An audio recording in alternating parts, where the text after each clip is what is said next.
We're rolling.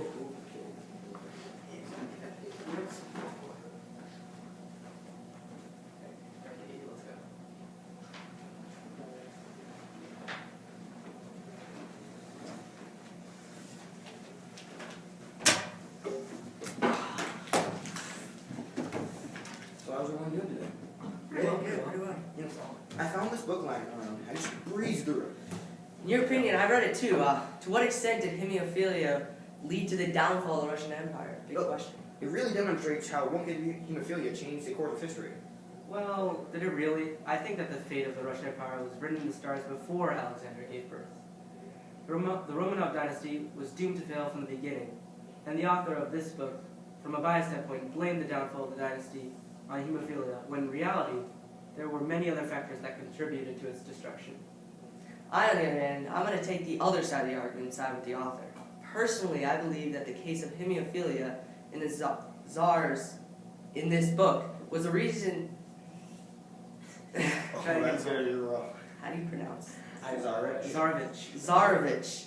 In the Tsarevich was the reason that Empress Alexandra turned to the holy man Rasputin for the help to save her son.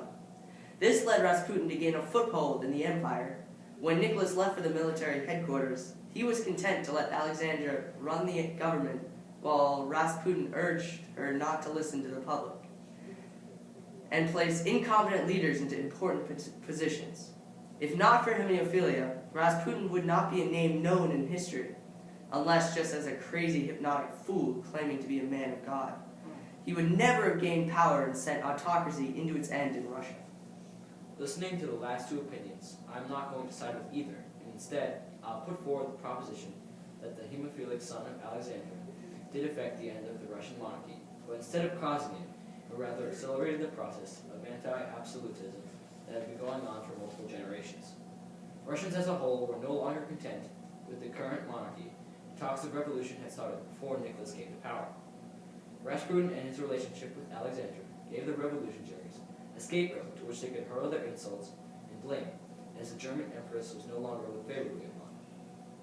Hemophilia caused this relationship.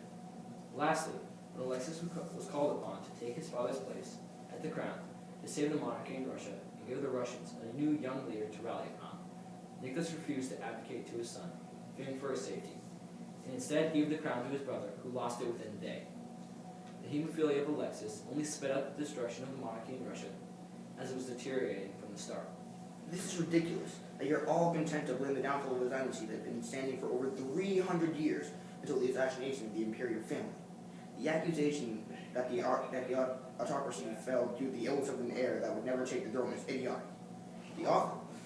Yes, it is. The author of this book clearly had some personal connection to hemophilia and laid out his theory on why the dynasty fell without touching some of the other major factors, one of them being Nicholas' disastrous handling of World War I. Nicholas rushed people into a war without proper ammunition or railways. As many of Russia's allies and enemies had industrialized, Russia relied heavily on pure manpower, resulting in millions of... I think you skipped a line. They lacked, remember, way behind. So as many Russian, I think, so it's... As many of Russia's allies. As many of Russia's allies and enemies had industrialized, Russia remained way behind. They lacked fundamental technology and supplies to have success and relied heavily on pure manpower, resulting in millions of Russian deaths.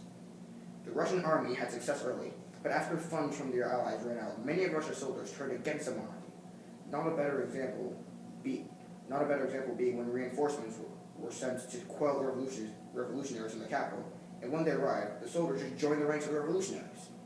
So as the war dragged on, soldiers were only allowed a certain amount of bullets per day, and at points there were many without guns, so they had to wait for their fellow countrymen to die before they could pick up a rifle. Even without the hemophiliac heir, Nicholas and his dynasty would have fallen just the same due to his mistakes during his rule. Well, how about this question? Did the royal family deserve to die for what they did? No, of course not. I think I'll judge this from a legal standpoint, and not so much from an ethical one. Seeing as it is ethically undecided whether it is right to kill anyone for any reason, the Romanovs were not all that dissimilar from any of the Tsar families before them. They exercised absolute power, but lived in a country where such government was the norm. The Tsar was killed due to unpopularity caused from a number of factors outside of his own control. For example, Russia, when compared to countries such as France, Japan, Britain, and Germany, had not developed very much industrially. Seeing as the bulk of the Industrial Revolution occurred before Nicholas's time, this inferiority was not his fault. It may not have been his fault, but due to lack of shells, supplies, adequate railways, and overall industrial development, the Russian army suffered immense defeats in both the Russo-Japanese War and the Great War. Naturally, this contributed to the eventual abdication and murder of the family. Also, his murder was not supported by the majority of Russia. In fact, many Russians had great respect for the Romanovs, bemoaning the abdication of the throne, and bowing in the streets whenever they saw them while they were under house arrest. It was only the Bolsheviks, a political extremist party, who were responsible for the execution of the royal family, and they were founded by Lenin, a known controversial and radical political figure. Well, Paul, that much may be true, but I still feel that legally, the execution of the royal family was completely warranted. Let's look at the facts. The Romanovs exercised extreme oppression of ideas and peoples, going to obscene and violent lengths simply for political expediency. For example, on Bloody Sunday, a group of peaceful protesters, led by political leader Gapon, were brutally mowed down in a maelstrom of bullets fired from the guns of iron-fisted and merciless soldiers approved to fight by Nicholas II. These protesters, forming a sort of workers' union, simply wanted to see the Tsar and plead for better rights. Yeah, and look how he treated him. Nicholas refused to see them after the deaths of so many innocent civilians. He simply wrote in his journal, "Difficult day." There were serious disturbances.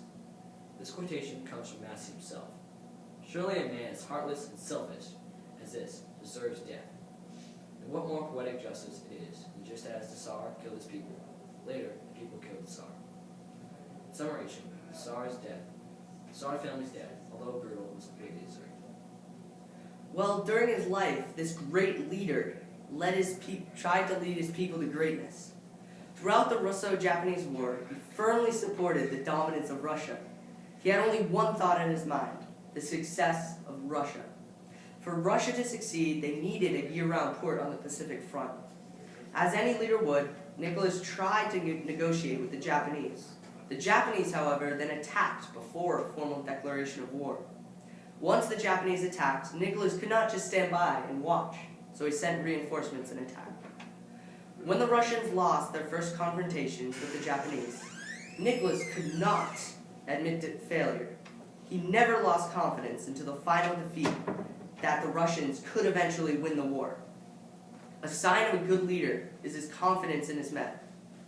An inferior leader, at the sight of a first loss, would have lost all hope, and the war would have been more of an embarrassment for the Russians.